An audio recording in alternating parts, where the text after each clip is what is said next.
Hey HubSpot users, let's learn how to create a list inside HubSpot. It will be fun, I promise. It will be funnier than a barrel of email marketing. I mean, I like marketing emails, don't get me wrong.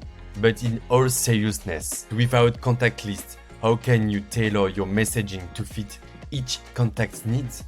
That's exactly what you're trying to do, right?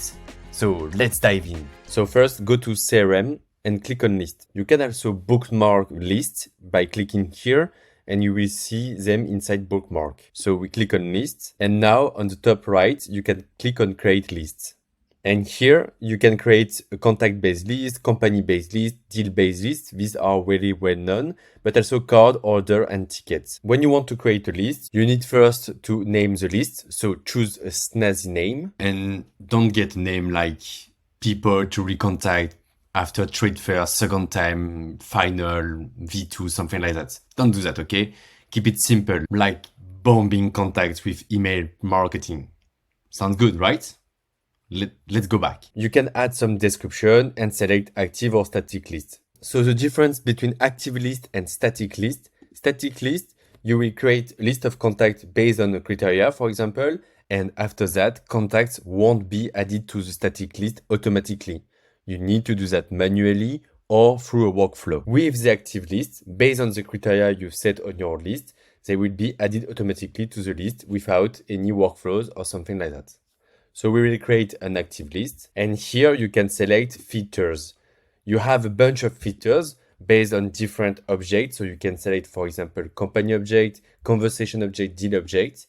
You can select contact properties or other asset membership and enrollments, but also marketing interaction. If you have a third app, for example, like ours, Hublead, you can select some timeline events and create a list of people who answer to your message on LinkedIn. So for example, I want a list of people who filled a form. Number of form submission should be greater than or equal to 1, for example.